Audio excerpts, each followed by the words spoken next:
Drop the milkshake, start drinking the blood of enemies, and be a man for Coom's sake. Your tribe's future depends on it.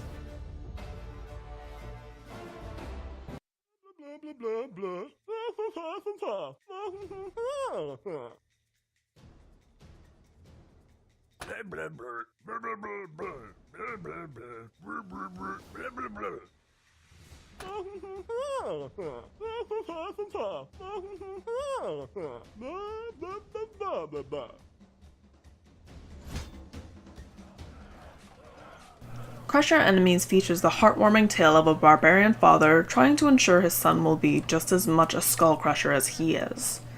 And everyone knows the best way to lead is by example. The barbarians must band together to stave off the sissies, take their land, and crush them. This is by the makers of Oh Sir, the Insult Simulator. As such, the writing is hilarious and borderline offensive.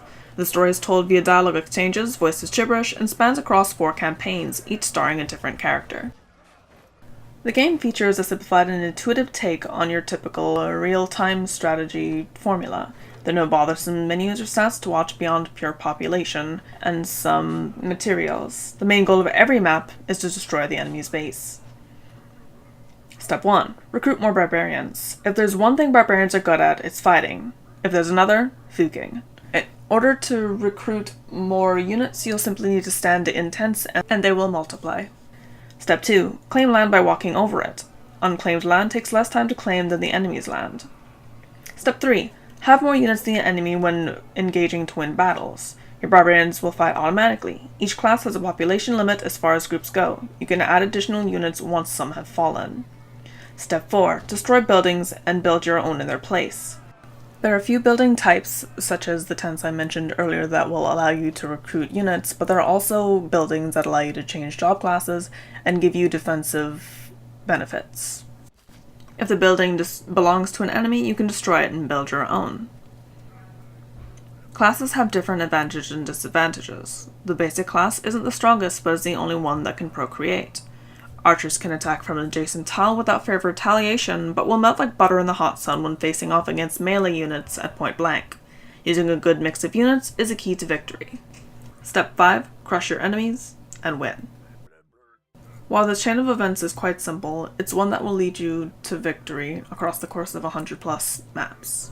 The game has 2 other game modes, including an online versus that now requires a Nintendo Online service, and local co-op, if you've got a nearby friend you'd like to crush. In order to progress in the game, you'll have to earn respect, otherwise your enemies won't even want to deal with you.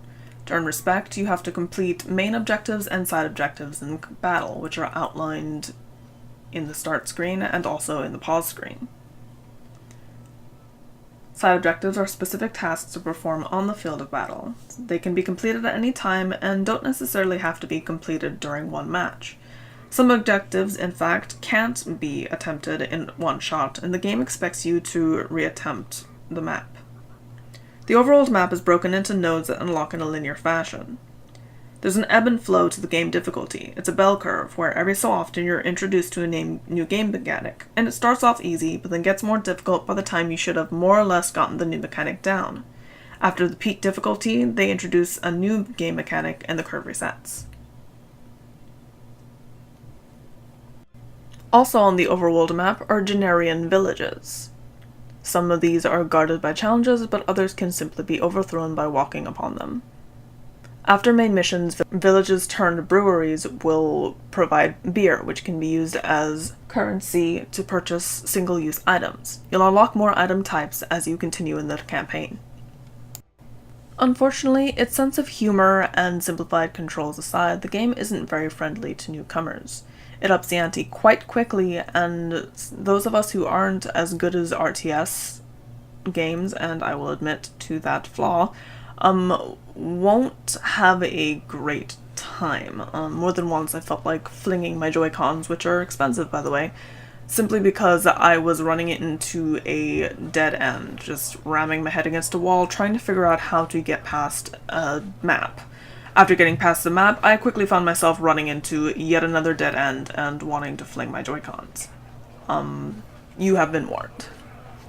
The game is not for the faint of heart, but if you're a true barbarian strategist, then I say go for it.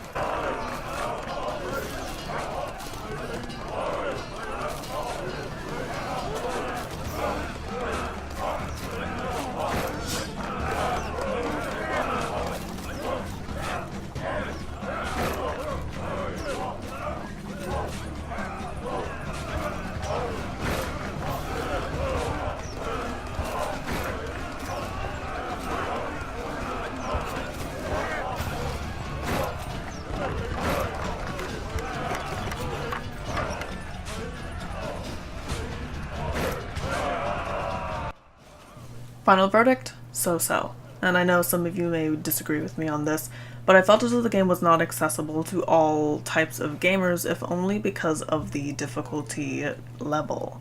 I think fans of the RTS genre will be in a good place here, but others who play more casually, others who are looking for something to pick up and start, they may be alienated by just how quickly the difficulty ramps up. That's all from me, gamers. I've been Dawn for NeedtoKnow. Stay in the know.